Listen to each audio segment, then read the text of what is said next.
여러분이 바울의 상황이라면 어떻게 하시겠습니까? 잘 되는 것 같더니 억울하게 감옥에 갇혔다. 이런 순간에도 하나님께 믿고 맡겨드릴 수 있을까요? 사도 바울은 믿고 맡겨드렸다는 증거가 있습니다. 바울과 실라가 옥에 갇힌 것 같아요. 이 두 사람이 막혔으니까 기도합니다. 하나님께서 놀랍게 그 기도를 들어주신 것 같습니다. 그런데 사도 바울 일행은 어떻겠습니까? 나가지를 않았어요. 전혀 움직이지 않았다. 이유가 뭘까?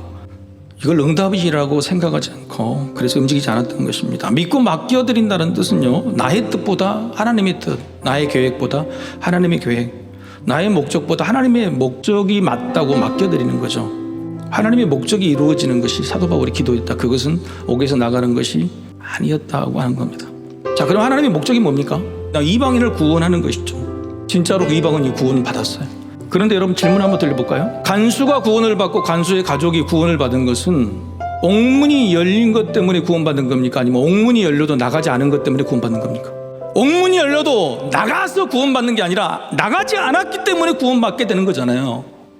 하나님의 목적은 사람이 믿고 맡겨드릴 때 이루어집니다.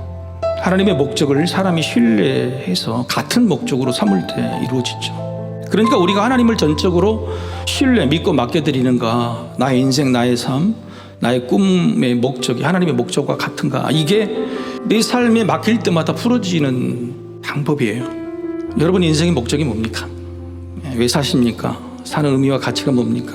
하나님을 믿는 우리, 예수님을 따르는 우리는 우리 인생의 삶의 목적과 가치를 바로 믿음이라는 것을 해결하기로 선택한 거예요. 즉 한계를 가진 사람이 세운 목적이 아니라 사람을 만드신 한계 없는 하나님의 가치와 목적으로 살기를 선택하고 정했습니다. 사도 바울은 그래서 평안했던 거예요.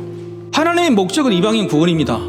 이방인 구원이라는 하나님의 위대한 목적을 있을지라도 우리는 모릅니다. 알 수 없습니다. 믿고 맡겨드렸더니 하나님께 하신 거란 말이에요. 하나님의 목적이 이루어진 겁니다. 자, 그렇다면 죄수들은 왜 나가지 않았을까요? 바울과 실라의 기도와 찬양과 그 모습을 보고 이런 상황에서도 찬양을 하는구나, 기쁨으로 감사를 하는구나, 모든 죄수들이 바로 이 점을 주목하게 된 거예요. 그래서 옥문이 열려도 다른 죄수들도 나가지 않게 된 것입니다.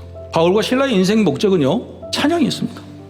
이 백성은 내가 나를 위하여 지었나니 나를 찬송하게 하려 함이니라. 모든 백성들이 형통하든지 길이 막히든지 여기 있든지 저기 있든지 내가 너희를 만든 이유, 근본적인 인생의 목적, 가치, 존재의 이유는 뭐냐면 나를 찬양하는 것이라는 거예요.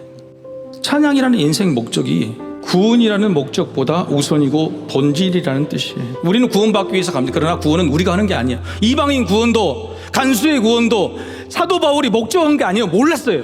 그런데 하나님께서 하신 겁니다. 찬양이라는 목적을 이루어드렸더니 구원이라는 목적들이 이루어졌다. 막힌 담이 무너지는 목적들이 이루어졌다고 하는 겁니다. 여러분의 삶 가운데 막힐 때에 여러분이 구하는 기도는요, 하나님의 목적, 하나님의 뜻이 아닐 수 있습니다. 하나님, 이 답을 무너뜨려 주세요. 나가게 해주세요.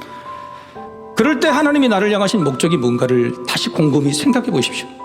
그 하나님의 목적에 믿고 맡겨드릴 때에 지진이 일어나기도 하고 우리가 상상하지 못한 구원, 덤으로 얻게 되는 거예요.